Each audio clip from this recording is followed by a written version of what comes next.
Hola amigos del mundo de las cadenas de bloques y de las criptomonedas, bienvenidos a Academia Blockchain y amigos del Internet Libre. Ahora les tengo un invitado muy importante, él es Luca del canal La Eterna Vigilancia, les recomiendo mucho este canal, La Eterna Vigilancia. Bienvenido Luca, es un gusto tenerte ¿Qué aquí. tal, Alejandro? Gracias por invitarme, un gusto charlar nuevamente con vos. Sí, bueno, les recomiendo mucho el canal también porque hace poco Luca sacó un documental con un título bastante polémico. El título se llama ¿Quién mató a Bitcoin? Y es algo que cualquier persona que está metido en el mundo de las criptomonedas tiene que conocer. Tiene que conocer que existe esta posición y esta información. De una u otra manera no es muy conocida, no resuena lo suficiente en toda esta selva llena de maximalistas. Entonces, ¿quién mató a Bitcoin? ¿Qué te motivó a, a hacer un documental con semejante título? Lo mismo que me motivó a ingresar en el mundo de las criptomonedas, en primer lugar, ya hace algunos años atrás. Eh, cuando empecé en el mundo de las cripto, Ujú, ya me empezaba a topar con el tema tarifas, sobre todo cuando quise usarlas de la manera correcta, digamos, y de manera no custodial, y tener mi propia billetera con mis monedas y demás. Cuando la primera vez que intenté hacer eso, o simplemente moverlas, o incluso si intentás mover las monedas desde alguna plataforma custodial a otra, vas a pagar las tarifas de la red. Y cuando empecé a experimentar eso de primera mano, primero no entendía bien por qué.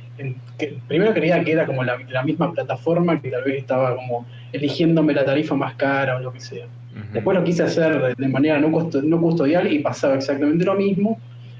Y, y bueno, ya se me hacía como muy raro y decía esto como dinero no funciona, pero ni por casualidad porque no podés pagar 10, $20 cada vez que haces una transacción. Imagínate para compras de todos los días. Y como me parecía que ese era realmente el punto fuerte de Bitcoin, esa posibilidad que planteaba, por lo menos en sus comienzos, Ujú, de competir directamente con el dinero fiat. ujú. eh, Ahí ya me empezó a hacer ruido. Después estuve medio abandonado el tema por un tiempo, estaba medio metido en el trading, nada muy hardcore, simplemente comprar alguna que otra moneda que me resultaba prometedora, nada más que eso. Y como que hacer mi investigación dentro de esa moneda, pero bueno, Ujú. es como que un poco en el limbo del trading estuve, pero no muy profundo. Después, como que quise volver sobre todo cuando abrí la Eterna Vigilancia, medio que empecé a reorientar todo nuevamente al camino de la libertad. Eh, y bueno, eventualmente me empecé a topar con gente dentro de la comunidad libertaria, anarquista, agorista, todo aquel que trate de promover esos mismos valores. Y, y a través de la Eterna Vigilancia, en un momento me empezaron a mandar un video que lo recomiendo bastante, que es de un canal que se llama Rompe la Rueda, o algo así. Claro, lo tuvimos aquí. Perdón. Ah, Aquí. bueno, genial, ese mismo. Sí, sí, Ujú, exacto. Bueno, hice un video de más o menos una hora de duración, lo vi todo. Primero me lo mandaron y lo ignoré. Después me lo mandó de vuelta otro usuario y me llamaba la atención porque era un video que cuando yo lo vi tenía 1000 y pico de reproducciones. Y decía, qué raro que dos seguidores distintos me manden un video que tiene tan pocas visualizaciones. Y hasta que dije, algo debe haber acá y lo miré completo. ujú. Y dije, opa, mirá vos, al final el mundillo de las criptos se ve que ya creció a tal magnitud como para empezar a tener ese tipo de problemas y dilemas internos, porque parecería que estaba primero en la etapa más infantil de Bitcoin, ni bien arrancó, que como todo niño parecía Ujú. que manejaba cierta pureza, digamos. Y Sí. ahora parecería que está en una etapa de adolescencia en la cual Ujú. todo es muy caótico y extraño y vamos a ver dónde termina, porque a veces la adolescencia puede terminar en la peor adultez posible, o si podemos, si podemos como diríamos los argentinos, rescatarnos un poco, capaz que esto pueda ir a Mm, algún buen puerto, y bueno, ese fue el motivo por el cual hice el documental. sí, Eh, sí, bueno, ese es el motivo. sí, Tratar excelente. de redirigir, como me tengo que redirigir yo, tratar de reiniciar esta conversación, que justamente una de las cosas que muestro es que la conversación fue absolutamente distorsionada y manipulada, y, Ujú, y bueno, es sí, un debate que no se pudo dar bien, y yo estoy súper. tratando de poner mis herramientas para que se dé bien el debate, y sobre todo para que la gente tenga al alcance de la mano el entendimiento de por qué Bitcoin funciona de una manera y no funciona de otra. Sobre Ujú. todo eso. Por eso me tuve que quemar la cabeza para hacer explicaciones realmente elocuentes, sencillas y gráficas para que se entienda todo lo que estaba intentando decir, que primero obviamente lo tuve que entender yo, absorberlo lo suficiente, procesarlo y después proyectarlo en una imagen que por suerte manejo animación y pude Ujú, explicarlo literalmente con dibujitos. qué bien. Pero eso también, por ahí ampliar, viste, para que no sea toda una conversación de nerds y snobs que se Ujú, ponen a repetir palabras técnicas y se terminan todos hablando entre ellos y dejando el 90% de la gente fuera de la conversación porque no ujú, entiendo de qué están hablando, me voy a otro lado. ujú. Y como que eso yo lo considero que es un poco una ventaja que tienen los maximalistas. Sí, que puedes entrar a una simplicidad y no necesitas un real entendimiento, porque cuando hay un debate, tarde o temprano te vas a enfrentar a que la gente necesita entrar a una comprensión más profunda del tema. Y ahí es donde la animación y también este estudio que haces sobre la historia de Bitcoin me resulta bastante importante. Mencionaste al canal de Rompe la Rueda de Iru Dora Más. Tuvimos una conversación con él en este canal, les recomiendo mucho. Y lo que tú haces Lo voy a es ver. una continuación a esta conversación que para muchos en el 2018 ya estaba resuelta. Como que, ok, la solución es la Lightning Network y muchos canales, muchos influencers abandonaron la conversación de la escalabilidad, del tamaño del bloque, de qué pasó en el 2017, como si ya hubiera sido algo resuelto. Pero eso no es así, Ujú, es muy importante regresar a ver a lo que realmente pasó, ¿no? Cómo comenzó ujú. esto de la polémica del tamaño del bloque. Y creo que tu documental hace una muy buena labor recogiendo esta polémica, incluso desde Satoshi Nakamoto. Entonces, cuéntanos Ujú. qué es lo que recogiste, tal vez alguna cosa que no tuviste, no te sobró y no lograste meterlo en el documental, algún dato Sí, extra, hay de eso. ¿sí? Sí. ¿Qué recopilaste antes del Eh, 2017? ¿Cuáles fueron esos antecedentes que te llamaron la atención? y empezando por el white paper, Mm, eh, tal vez algo que cada vez es más, por cuestiones de proporcionalidad, digamos, mientras más gente conoce Bitcoin, es más pequeño el porcentaje que está consciente de la existencia del white paper. Ni hablar que lo hayan analizado con por lo menos un mínimo de rigurosidad para entender el grueso de la cuestión, que es lo que trato de manifestar en el video. Lo primero que caté entonces eso, por eso en una de las primeras partes del video, si bien arranco con mi intención, arranco con el video de Roger Ver, que ahí mi intención no es hacer un personalismo sobre Roger Ver. Lo único que hice con ese fragmento inicial, ahora estoy asumiendo que ya vieron el video, el que esté escuchando, pero lo que intento hacer con el fragmento inicial de Roger Ver, que eso es antes del fork, que creo que fue en 2015 ese video, todavía no existían los forks de Bitcoin, fue como decir, todo lo que están por ver viene desde este lugar, ujú, desde esa... Porque lo mismo que dijo Roger Ver lo podría haber dicho otra persona, o sea, ujú, es la relación que tenemos con el gobierno y cómo la moneda un poco el rol que juega la moneda en esa relación y lo que posibilita este decreto monetario que significa el dinero fiat, lo que, lo que significa después en el mundo real, porque acá sí vemos gráficos y vemos ujú, cositas en la pantalla, pero esto tiene repercusiones en el mundo real y eso son las guerras y eso es toda la maquinaria inflacionaria y toda la maquinaria tributaria y toda la maquinaria de la ujú, ingeniería social ujú, y Y siendo que la digitalización completa del dinero es inminente y en muchos países ya es casi completa, todavía en el tercer mundo estamos un poco más atrás, si, como que eso puede utilizarse como ventaja por ahora, como para que la gente todavía tenga algo de independencia o algo de privacidad, no sé, algo Ujú. de anonimato en ese sentido, pero la digitalización es inminente y no podemos quedarnos esperando a que todo el mundo esté holdeando Bitcoin para que haya alguna especie de cambio. Esto Ujú. es algo que yo a veces pregunto en los grupos, ¿viste? Como, ¿en qué precio se caen los bancos centrales? ¿En qué Ujú. precio tiene que estar Bitcoin? O sea, cuando llega la luna, ahí se Ahí. cae el banco central, o sea, Ujú. Qué buena y pregunta, ¿eh? cuando... Justamente Sí. porque esta maquinaria que, como menciona Roger Ver, y me parece excelente lo que dices, puedo haberle dicho a alguien más, o sea, lo que dice Roger en el 2015-14 era repetido por muchos gente que adoptó Bitcoin y en ese año, y el objetivo era justamente quitarle la maquinaria de la Reserva Federal a el gobierno. Y bueno, puede haber sido hecho eco este comentario por mucha gente en el mundo, no importa si es que es Roger o no es Roger Ver, como mencionas. Y claro, la pregunta es, ahora que solamente es una reserva de valor, ¿cuál es el precio necesario para que caiga el Banco Central? Entonces, me parece excelente la pregunta que me planteas ahí. Y bueno, Sí. cómo continúa el documental y cómo continuó tu investigación sobre los antecedentes a lo que pasó en el 2017?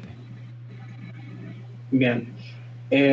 Bueno, después del fragmento de Roger Ver, arranco justamente hablando del white paper, eh, y hago mucho énfasis sobre el título, ¿no? Que es un sistema de dinero en electrónico, dinero en efectivo electrónico peer-to-peer, de persona a persona.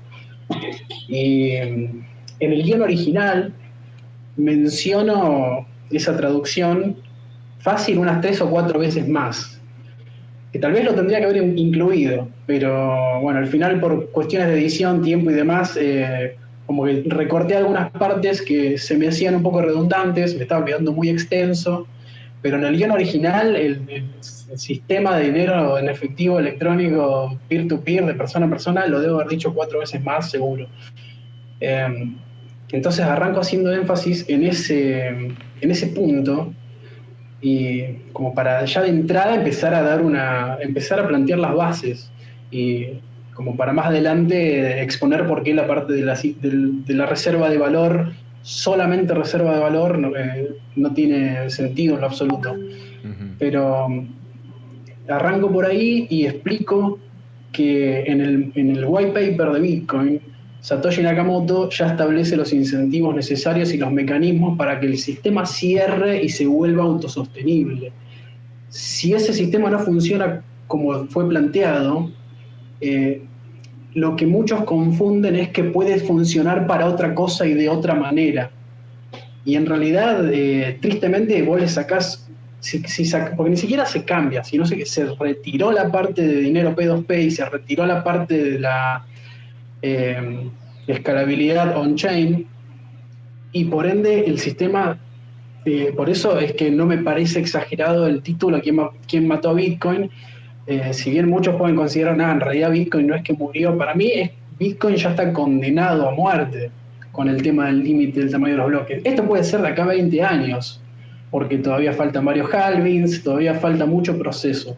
Ujú. El precio va a seguir subiendo, por lo tanto la recompensa por bloque hallado va a seguir alcanzando durante un tiempo más. Eso es otra cosa que también trato de dejar clara con la intervención de Roger Ver, es que no tiene nada que ver con el aspecto financiero, acá no te estoy diciendo comprar o vender, sino que esto viene en el marco de las ideas y ese es el empaquetado que trato de darle desde el comienzo.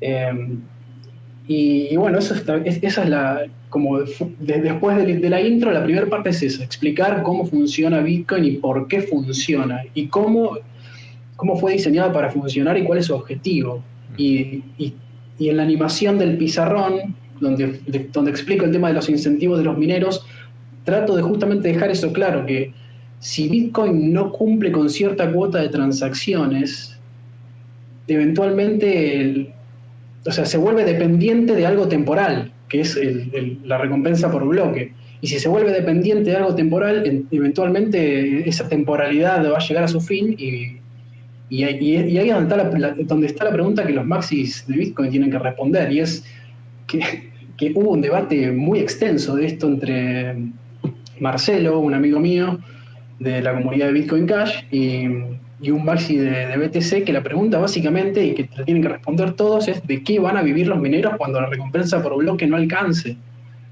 Y la Lightning Network no responde esta pregunta, porque cuando la recompensa por bloque, halving tras halving, llega a cero y el precio no se continúe duplicando, porque por una cuestión, si el precio se continúa duplicando, estamos hablando de crecimiento exponencial y ningún activo crece de manera exponencial para siempre.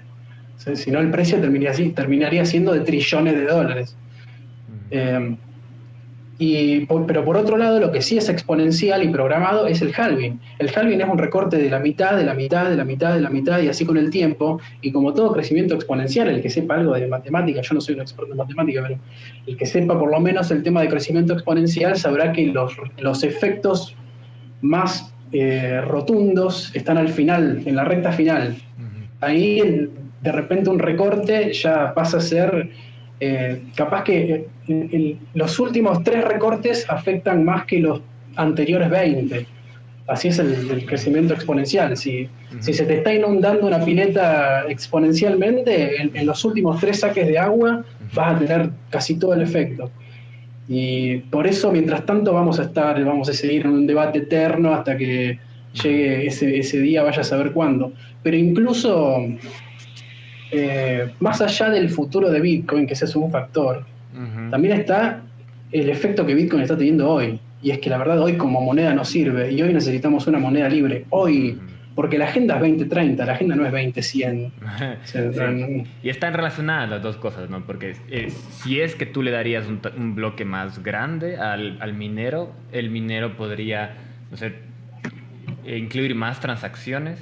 Y si es que podría incluir más transacciones, ya no estaríamos hablando de un activo cuya única utilidad es subir de precio. Entonces, están relacionadas estas dos cosas, el Bitcoin del futuro con el Bitcoin de hoy, por este factor, ¿no? Que claro, es el tamaño del bloque. Y hay un antecedente que mencionas ahí en tu investigación, y es que Satoshi Nakamoto, tal vez él sí planeaba estar en el 2022 desarrollando el proyecto, solo que no está por alguna razón, le mantuvo, tal vez está muerto, tal vez está criogenizado, pero ya no está en el desarrollo. Pero él tenía unos comentarios que veían a futuro, y tú mencionas algunos en el documental. Cuéntanos sobre eso también, y sobre lo que pasó con Gavin Anderson, si es que podemos meternos por ahí. Sí, bueno, Satoshi Nakamoto antes de desaparecer había hecho explícito, digamos, no era ninguna controversia decir, sí, obviamente vamos a ampliar el tamaño de los bloques, por ahora es una medida preventiva para evitar ataques de spam, pero que ya en ese entonces ya era como arriba de 1000 veces el tamaño máximo que solían alcanzar los bloques. O sea, cuando estaba Satoshi Nakamoto, el límite de un bloque ya era muy superior al límite, al tamaño promedio de los bloques. Hoy en día en BTC el bloque está siempre lleno y la fila para entrar en los bloques es eterna y la puede ver cualquiera. Y si querés hacer una transacción y que se confirme en un tiempo relativamente razonable, olvídate de la instantánea. La instantánea desapareció. De hecho, sacaron la cero confirmación, que con eso ya medio que complican 10 veces más que se convierta en moneda. Pero en ese entonces, cuando Satoshi Nakamoto estableció el límite, no interfería con el funcionamiento. Entonces era totalmente razonable decir, ok, hacemos menos probable este ataque de spam, pero no hacemos que la red deje de funcionar. Hoy en día ese límite sí hace que la red deje de funcionar, y ya se venía previendo eso, era algo obvio. En algún momento este límite se va a alcanzar cuando la red escale, y va a haber que aumentarlo, porque si no escala la red, y como bien establecimos, tienen que haber más transacciones para que reemplacen la recompensa por bloque hallado. Si no, eventualmente los mineros no van a tener suficientes razones para quedarse protegiendo la red, y vamos a ver qué pasa en ese momento, todavía falta, pero bueno. Ujú. Hoy lo que es seguro es que usar BTC para hacer transacciones es carísimo y es súper lento. Y lo que es peor es impredecible, porque eso es otra cosa. Y, Ujú. y- y- y sobre todo, esto me extraña viniendo de gente del mercado, ¿no? Que apoya mucho el tema de mercado. Es decir, bueno, ¿cómo me defendés vos desde una perspectiva de mercado que yo no pueda tener ni idea del precio de una transacción? Porque vos me puedes decir un precio promedio hoy, en este segundo, pero de acá a un ratito ya va a ser otro y no sé cuál va a ser. Ujú. Y lo mismo pasa con el tiempo. Entonces, ahí claramente hay una distorsión de precios absoluta. Ineficiente. Eh, Ujú. claro, y desde términos de mercado eso no, ya pierde sentido. Y bueno, por otro lado también podríamos comparar el límite arbitrario de 1 megabyte al tamaño de los bloques como una especie de intervención. Es una medida intervencionista, si bien no cumple con la misma lógica moral de una intervención estatal en la cual te ponen un arma en la cabeza, Ujú. pero sí tiene la misma lógica y los mismos efectos. Sí. Por eso Igual es no interesante. denunciamos violencia, pero sí es un límite a la capacidad productiva, es una cuota productiva máxima.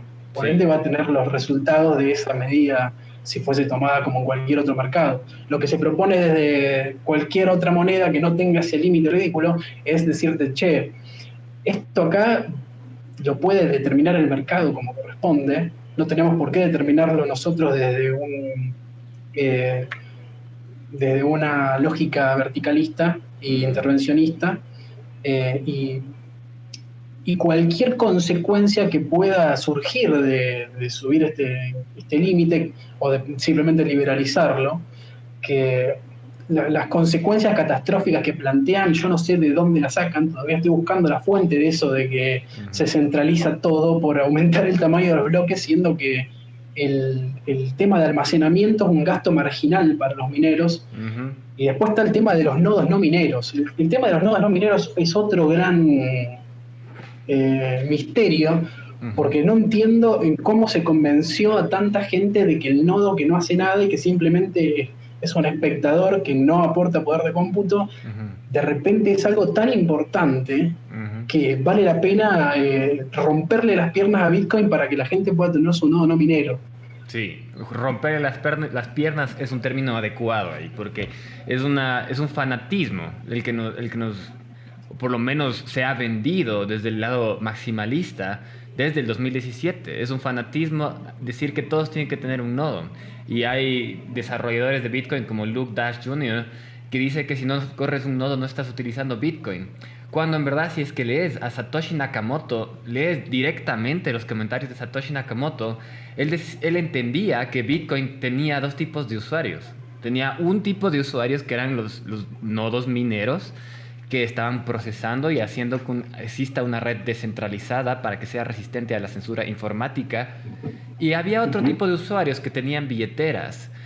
Pero lo que ahora se promulga en Bitcoin Core es mezclar las dos cosas. O sea, los usuarios que tienen un nodo y los usuarios mineros son todos importantes y si no tienes un nodo no estás utilizando Bitcoin, que es no entender lo que plantea Satoshi directamente. Y bueno, me parece crucial este punto.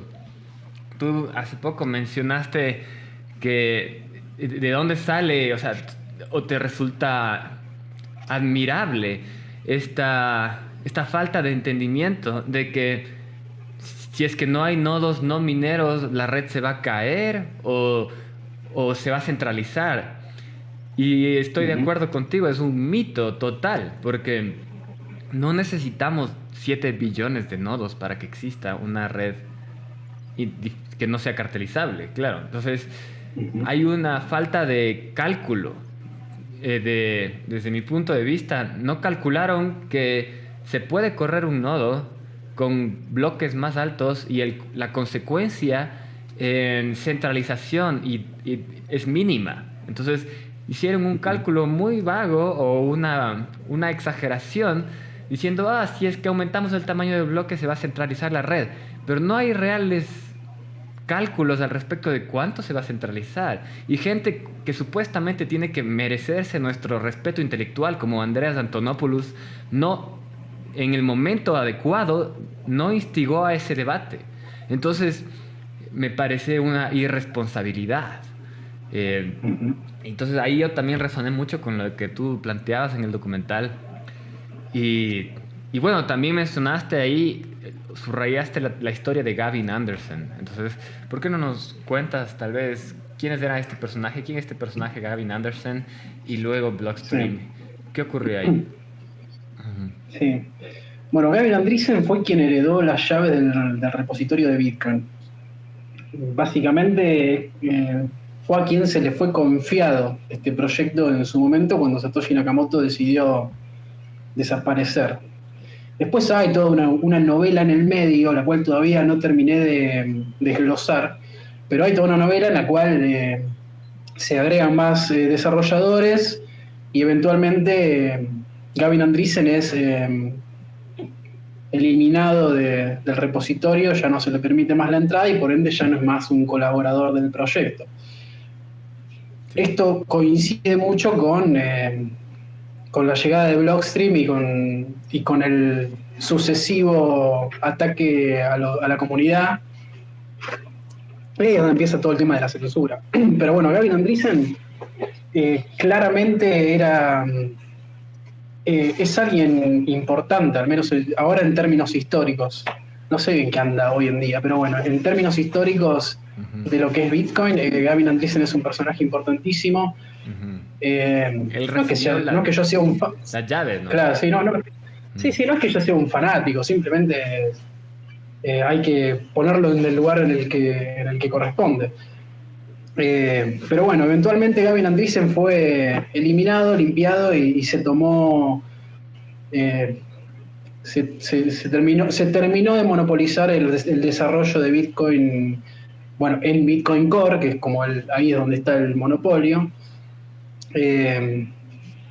Que bueno, finalmente terminó el takeover, lo terminó de realizar Blockstream después de toda la campaña de censura en la cual hablar de aumentar el tamaño de los bloques pasó de ser algo obvio a algo innombrable, literalmente innombrable, porque si lo mencionabas te baneaban o eliminaban por lo menos el comentario, y si lo comentabas de vuelta capaz que te eliminaban del subreddit de Bitcoin o de Bitcoin Talk, que eran Sí. estas dos comunidades que estaban, en su momento estaba Satoshi aportando, después desapareció Satoshi, y bueno, más temprano que tarde, se terminó convirtiendo en una especie de cámara de eco, o lo convirtieron en una especie de cámara de eco en lo que es hoy, que ciertos planteos que en su momento eran absolutamente esperables y para nada controversiales, empezaron a plantearse como algo desquiciado y peligroso. Literalmente han usado la palabra peligroso, como que era un peligro, con ciertas ideas, y bueno, acá hagan los paralelismos y las comparaciones que quieran, pero decían que ciertas ideas eran muy peligrosas, entonces había que censurarlas. Ajá. Si les suena similar, puede ser por la cantidad de años de progresismo violento que venimos presenciando. Sí. Pero, y si querés otro paralelismo, eh, podemos también comparar el límite del tamaño de los bloques a una simple cuota de mercado, como el máximo que el mercado puede producir, y después otra cosa. Que ahí si querés decimos Sí, sí, o sea, ahí que hay es un como compararte fascismo. cuando el Estado rompe cuando el Estado rompe un rubro y después lo reemplaza con un servicio estatal Ujú. súper ineficiente. Bueno, Sí, para mí sí. es muy similar. Es muy similar y también nos hace pensar al respecto de si el fascismo solamente viene de parte del Estado. Claro que si vos investigas sobre qué significa fascismo y llegas a Mussolini, obviamente te vas a enterar que en su definición es un acto estatal. Pero ya en el siglo XXI comenzamos a ver que ciertas empresas, corporaciones, tienen actitudes fascistas. No sé, hace poco le pasó algo a Joe Rogan. Entonces podemos entender, traer ese conocimiento sobre el efecto del fascismo en la economía y sacarlo del Estado y plantearlo en los actores privados, incluso en los protocolos open source. porque tarde o temprano los protocolos de open source tienen que ser desarrollados por un grupo de personas. Y ese grupo de personas, y a eso me parece súper valioso lo que aportas en tu comentario, es quiénes son. Entonces, detrás del desarrollo de Bitcoin hay Bitcoin Core. Y hay otras aplicaciones de la misma funcionalidad en otros lenguajes, pero son mínimas. ¿Y Bitcoin Core quién es?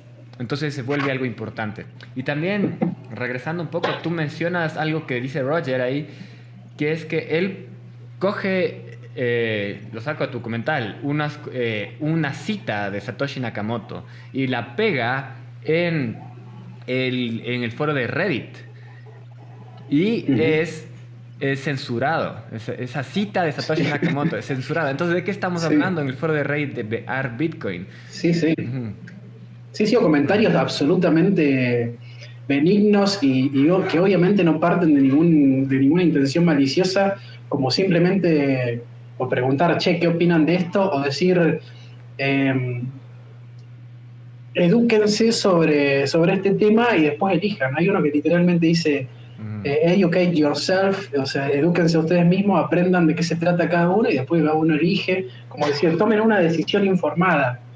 Y ese comentario fue eliminado. Y vos decís, realmente llega un momento en el que, pues, si quieren, hay algunos que no quieren creer en la parte de la censura y quieren creer que no, en realidad estaban moderando como corresponde y fin de la cuestión.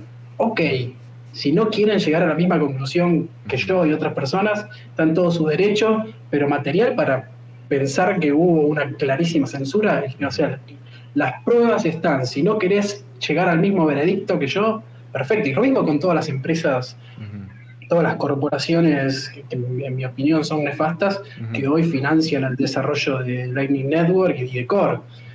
Si vos querés creer que vienen con buenas intenciones y que les reinteresa el mundo cripto y que quieren aportar, está bien, créelo. Yo no me lo creo. Para mí vienen a cooptar todo y hacer lo mismo que vienen haciendo desde hace décadas y no voy a esperar otra cosa de estas personas. O sea, sí, es importante. Por eso, si bien hay argumentos técnicos, después hay cierta cuestión que es, ok, si no querés llegar a la misma conclusión que yo, correcto, ok, pero la materia prima está, digamos. No es que me apoyo en puro humo para creer que Bitcoin fue desviado. Sí, una de las cosas importantes que haces es, bueno, ir un poco más allá del velo institucional de Bitcoin. Entonces, nosotros nos imaginamos que Bitcoin es algo ahí mágico que te cae del cielo o les cae del cielo a unas computadoras que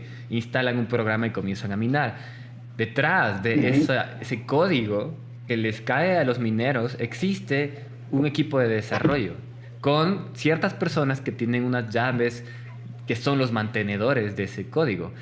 Y bueno, en este canal hay un video que se llama El desarrollo de Bitcoin es centralizado y eso está bien.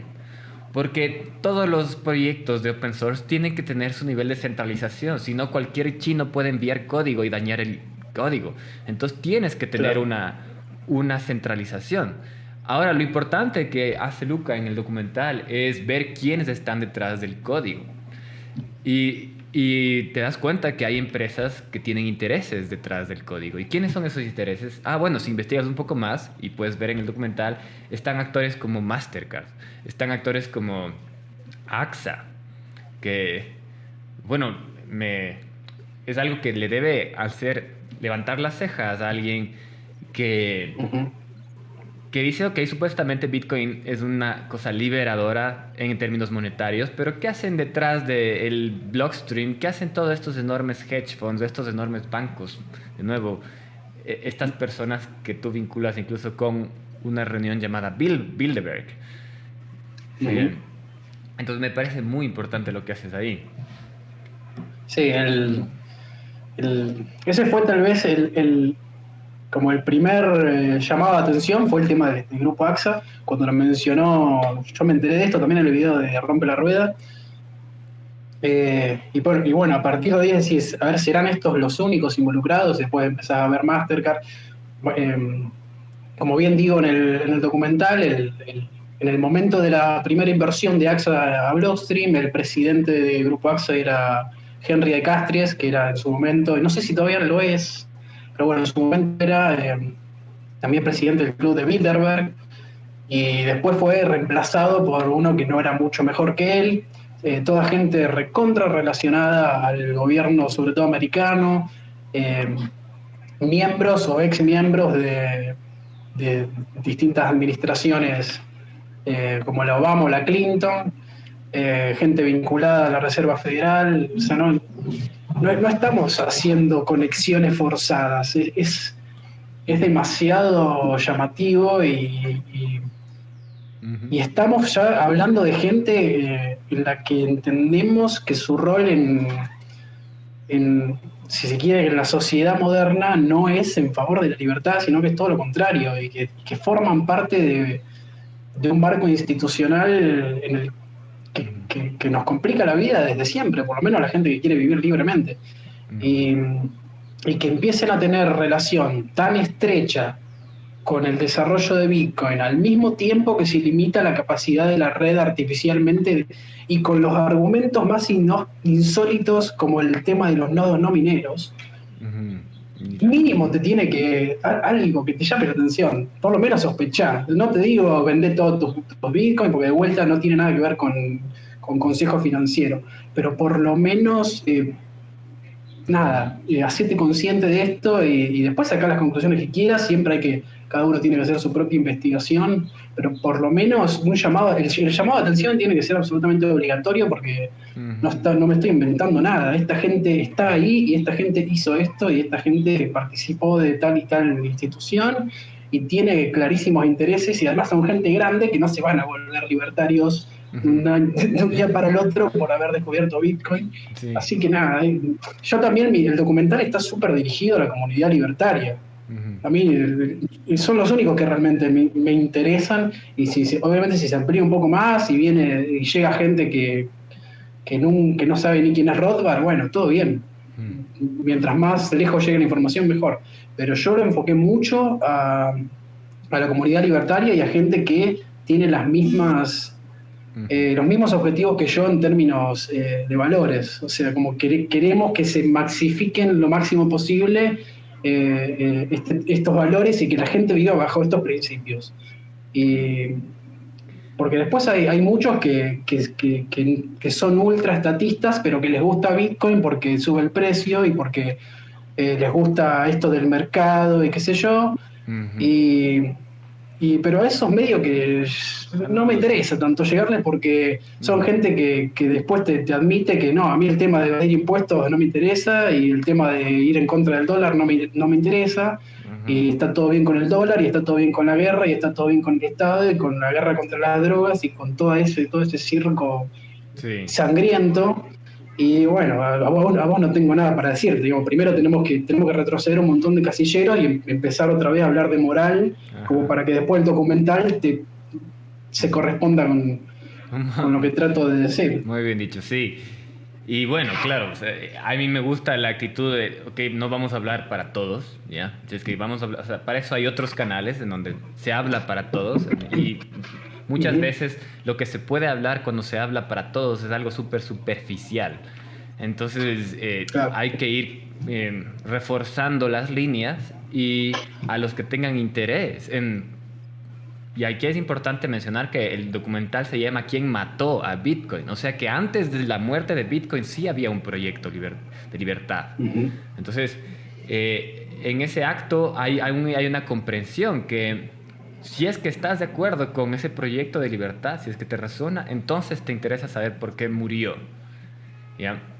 Nosotros, claro que es algo crucial. Acá en este canal sacamos un video en el 2019 que se llama Bitcoin está muriendo. Y recibí tanta crítica, no te imaginas. La misma gente de Bitcoin me mandó al diablo.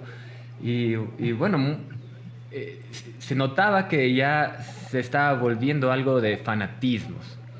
Y tenemos ahora cosas como Max Kaiser, que lo único que hace es un animador de feria, que no apoya ninguna especie de comprensión y entendimiento de nada. Y Max Kaiser es el líder de la Bitcoin Conf, por así decirlo, digamos. Ujú. Es el punto máximo cuando la gente se saca la camiseta y grita Bitcoin, es cuando Max Kaiser se sube al escenario. Entonces ya no tenemos una comunidad que esté intelectualmente capaz para generar un debate, sino solamente Sí, hay como reagruparnos entre las personas que entienden y que creo que a esas personas sí, son unas de las que tú les llegas con el documental. Hay un tema que me sí. queda suelto que es Incluso el... espiritualmente, Max Kaiser también se me va para cualquier lado. Para mí el tipo no tiene el corazón en el lugar adecuado, pero ni por casualidad. Interesante. Un tipo totalmente poseído por el ego Ujú. y la imagen que Bitcoin le da frente Sí. al mundo. Porque gracias a Bitcoin él hoy es un genio de las inversiones. Entonces es como que eso le pone su ego en una estructura tan sólida Ujú. que jamás va a salir de ahí y invita a los demás a que hagan lo mismo, a que se sumen a ese rampage de egos incendiarios en los Ujú. que aguante Bitcoin, aguante Bitcoin, aguante Bitcoin. Sí. Y eso es todo, es como que, ¿y por qué? Y porque me representa, es la camiseta Bitcoin, ya no es una herramienta para la libertad, sino que es el maximalismo por el maximalismo. Y Es, creo que Kaiser es la representación perfecta. sí, es una Max Kaiser, casi superestrella. digo Kaiser. Una superestrella. Me Ujú. queda un tema más que mencionas en el documental, que es la Lightning Network. Que, aunque, Sí. bueno, ¿cómo lo encuadras a la Lightning Network en el documental? ¿Y qué opinas al respecto?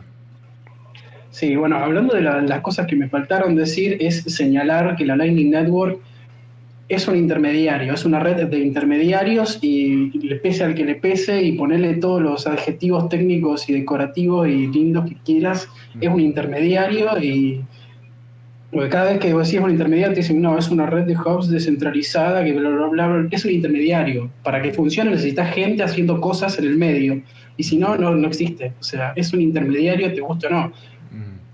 Ujú. Porque no es como los mineros Ujú. que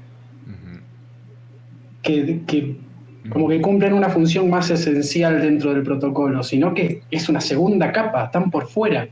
O sea, Ujú. es un intermediario, hermano, lo lamento, pero es un intermediario así como lo es Binance. Y Ujú. por mucho que te guste ponerlo de otra manera, es un intermediario y que tiene el problema de ruteo, que, o sea, la Lightning Network en teoría como que su novedad es el sistema de ruteos. Sin embargo, el ruteo es su principal problema. Ujú. Y es lo que, bueno, yo iba a poner una parte un fragmento de tu video, de Lightning Network, en el Ujú. que explicaste por qué tiende a centralizarse. Ujú. Y bueno, es más o menos lo que traté de explicar yo. Cuando vos tenés, eh, traté de llevarlo a su mínima expresión, a su máxima síntesis, pero era básicamente que cuando vos tenés un montón de nodos conectados entre sí, Ujú. para que, por la forma en la que funciona Lightning Network, es que las monedas pasan como, ¿cómo se llaman? Catalejos, Canales. cuando pasan. No. Sí, o sea, pasa para que para que tanta unidad de Bitcoin llegue de un lado al otro, esa misma cantidad ya tiene que estar presente y online durante todo el tiempo en todos los canales intermedios. Ujú. O sea que ya existe una serie de condiciones que dan como resultado una complejidad. Y esa Ujú. complejidad se minimiza muchísimo si hay un nodo grandote así Ujú. que conecta a todos y listo. Es mucho más Sí. fácil. Y, Ah, es increíble. y así, y cuando y si el nodo termina llamándose, en vez de ser un nodo de Lightning Network, se te le termina dando un nombre como un procesador de pagos, y va a ser regulado y va a tener el KYC y va a pagar impuestos y ya está. Se Ujú. terminó la misión de Bitcoin ahí. Sí. Y otra cosa es que la Lightning, Bitcoin como está hoy, yo no digo que la idea es como que a partir del límite del tamaño de los bloques, ahora todas las, eh, todas las transacciones en Bitcoin van a dejar de ser privadas y van a dejar de ser P2P.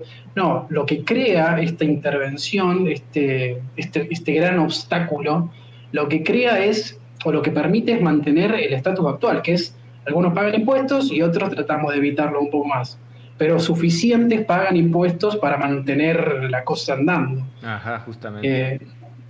Y cuando vos limitás el tamaño de los bloques haces que sean deseables los custodios y por ende sean deseables los intermediarios, porque abaratan muchísimo los costos de usar la red. A la mayoría, o por lo menos a una importante porción de la gente, le importa muy poco que le pidan los datos, le importa muy poco que el intermediario que están usando le dé sus datos al gobierno y pague impuestos y que quede en la mismísima nada la idea original de Bitcoin.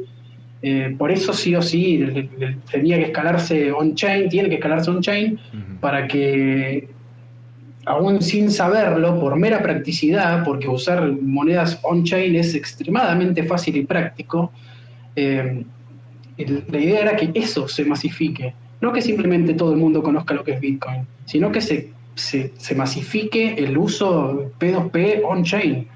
Y Ese era el y objetivo. cuando nos desviamos de esa idea, lo que hacemos es que se mantengan las cosas como están. Como decirte, algunos usan tarjeta de débito y crédito y otros usan efectivo. Bueno, acá vamos a estar los pocos tarados usando la cadena de bloques como corresponde y evadiendo todos los impuestos posibles. Y por otro lado, el gran grueso de la población que hoy va y usa el débito y el crédito y lo que sea sin ningún tipo de problema, porque a la mayoría no le importa la privacidad y no le importa que su dinero esté yendo a una torre de ladrones. Además, con comisiones de cero. Entonces, ahí hay un incentivo que está mal puesto. Creo que el ejemplo que pones es excelente.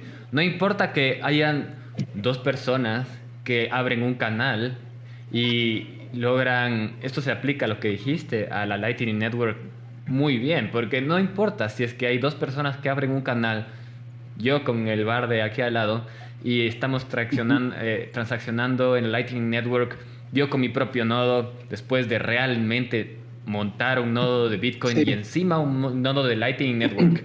No es fácil, ¿ya? Y luego, después de fondearlo, el bar de al lado, que es una pizzería tradición, se llama, me encanta, le explico cómo hacer un nodo y cómo montarse su nodo de Lightning Network encima. Y luego entre los dos podemos transaccionar estas promesas de Bitcoin, que son IOUs prácticamente, lo que existe sobre Bitcoin. Y podemos hacerlo sin la interferencia del Estado y de manera P2P. Pero la arquitectura de la red no está diseñada para que ese sea el caso de uso. La regla, sí. Ajá, esta sería la excepción. El 0.01% funcionaría así. La arquitectura de cómo está diseñada la Lightning Network es justamente como tú dices, para que el grosso de la gente delegue sus bitcoins a otros hubs que pueden fondear canales, gestionar nodos y conectarse con el resto de la economía. Entonces, está mal planteado la Lightning Network. Y es curioso, como dices, que eso venga de... O sea, esa solución que se le plantea a este límite artificial de Bitcoin venga de mano de empresas como Blockstream, que tienen detrás gente como Mastercard, que tiene gente de Bilderberg. Entonces, efectivamente estamos viendo que nos han quitado lo que la Satoshi Nakamoto planteó y nos han puesto un impostor. Y este impostor ya no es lo que Bitcoin era, ¿no? Por lo menos ya no está la promesa. Es un tema muy importante. Les recomiendo muchísimo ver este documental, ¿Quién mató a Bitcoin?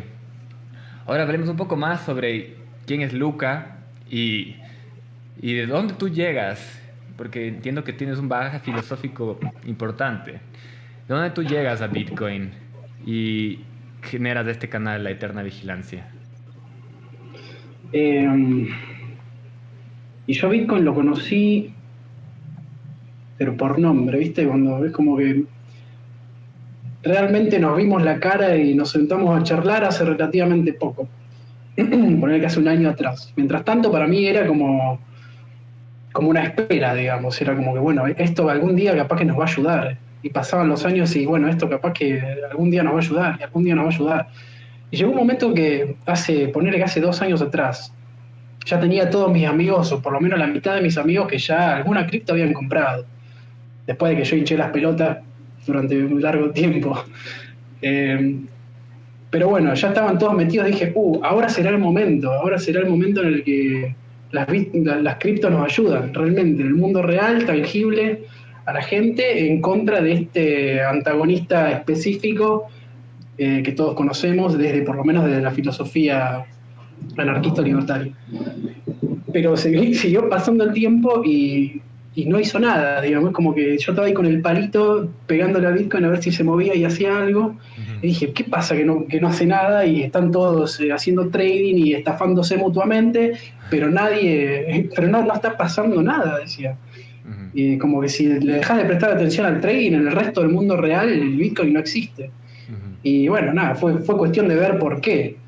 Y yo la Eterna Vigilancia la abrí también para charlar con gente, como que fue como una red que tiré, ¿viste? Como a ver a quién engancho, porque en el mundo hoy, como en la comunidad, no le quiero decir comunidad porque no tiene mucho de comunidad, pero en los círculos, podríamos decir, de liberales o demás de hoy en día, para mí toda la visión es como que pasó lo mismo que con Bitcoin. Me parece que el libertarianismo, el liberalismo a nivel, por lo menos, el país, o lo que yo llego a observar con cierta nitidez, tanto como puedo, es como que están medio en cualquiera, por así decirlo, y están todos queriendo votar al candidato que más le refleje a sus ideas y queriendo militar y queriendo... Y yo qué sé yo, te lo respeto, no te voy a molestar si haces eso. Tengo amigos que lo hacen, está todo bien. Pero necesitaba relacionarme con otra gente. Entonces abrí la Eterna Vigilancia y bueno, me salió muy bien porque encontré gente súper valiosa y dentro de esa gente valiosa que encontré, muchos supieron abrirme la cabeza con el tema criptos y decirme, mirá, por esto no está haciendo nada ese Bitcoin que vos observabas y le picabas con el palito. Y bueno, eventualmente dije, che, yo puedo hacer una explicación, una vez que lo entendí, lo procesé, lo investigué, dije, yo puedo hacer una explicación de por qué ocurrió esto para que los que hoy también están picándole con el palito Bitcoin viendo que no hace nada, entiendan por qué, digamos, como que el favor que me hicieron a mí de abrirme los ojos en cuanto a esta cuestión, traté de hacer una red pill bien fácil de digerir para nada, acercar esto a más gente y representar de manera adecuada esta posición, digamos. Me parece que todas las posiciones tienen que estar correctamente representadas y sin muñecos de paja y sin nada difamatorio en el medio para así poder llegar a la verdad, digamos. Cuando vos comparás la mejor versión de las cosas es cuando ves cuál es realmente mejor. Si no, porque si no te comparo el maximalista de BTC más elocuente con alguien de Bitcoin Cash que esté todavía medio verde y capaz que te tirás al maximalista, pero porque el otro, su contraparte no tenía una correcta representación de por lo menos de esta parte del relato. Sí. Y claro, sumaste ahí tu conocimiento de animación, que es como que importante porque estas cosas se están conversando de una manera muy ambigua, muy indirecta, pero realmente un video vale más que 1000 imágenes, o 1 millón de imágenes, pero bien hecho una animación te puede hacer entender este proceso que pasó Bitcoin. Una investigación, el tema de la censura, que me parece muy claro, el razonamiento que dicen es, obviamente alguien está censurando, entonces, ¿quién está censurando? ¿Por qué? Claro, además todavía no había forks, o sea, todavía Bitcoin era uno solo, o sea que las quejas de la censura, las denuncias de la censura eran 100% legítimas, porque no había razones para quejarse, digamos, no es que alguien venía de otro fork o de otra moneda y trataba de boicotear la comunidad denunciando censura. Era gente de la comunidad, había una sola moneda y era gente que realmente quería dar su opinión al respecto de algo y terminaba siendo censurada. Ahora, ¿cuál sería tu ideal? Como última pregunta, si es que tú le llevas al máximo a esta tecnología, ¿qué es lo que podría lograr? A mí me gusta mucho la idea de no tratar de destruir las cosas que están ahora, sino construir algo aparte, porque para mí esto siempre es una cuestión participativa. Yo con esto hago mucho énfasis. El Estado es una cuestión participativa, el Estado corporativista también es una cuestión plenamente participativa, se levantan todos los participantes y se cae por su propio peso. Y creo que eso es lo que nos permite algo como las criptomonedas, construir algo que vuelva irrelevante los paradigmas que por ahora nos tienen medios emprisionados. Yo creo que es una herramienta, ¿no? Después depende de la iniciativa personal, de nuestra propia inteligencia y de nuestras propias decisiones. Pero es una herramienta, también podemos verlo como un puente, pero esa es la realidad. Y que es justamente que cada uno pueda crear su propio modelo de comunidad y que dejemos tal vez de desatarnos de esos modelos a los cuales nos quieren tener atados y por las cuales justamente hicieron todo este traje a Bitcoin. Es un intento por no dejar de escapar. Sí, claro. Al último te perdí un poquito, pero sí, es justamente no dejarnos usar nuestra propia moneda, no dejarnos interactuar entre nosotros libremente. La Eterna Vigilancia es un canal donde hay entrevistas muy interesantes. Es un canal donde se habla de filosofía libertaria, que me parece que tiene un momentum especial. El libertarianismo en el siglo XXI me parece que tiene una energía muy importante. Entonces, ojalá podamos capitalizar esa energía y dirigirla a tecnologías realmente liberadoras. Les recomiendo mucho. Luca, ¿cómo te contactan? ¿Cómo se contactan contigo si tienen alguna otra manera? Bueno, además del canal tengo Instagram, que es donde más activo estoy, que también es la Eterna Vigilancia, así que lo van a encontrar enseguida. Y ahí es donde más suelo estar. También tengo un Twitter, pero no le doy tanta importancia. Más que nada YouTube y Instagram, por ahora. La Eterna Vigilancia. Bueno, amigos, ha sido un gusto conversar contigo, Luca. Espero que les haya aportado valor. Y ya sabes, eres muy bienvenido para acá a conversar cuando se vaya actualizando este mundo y vaya sucediendo lo que tenga que suceder. Es un gusto conversar contigo, ¿no? Chao, amigos, que estén muy bien.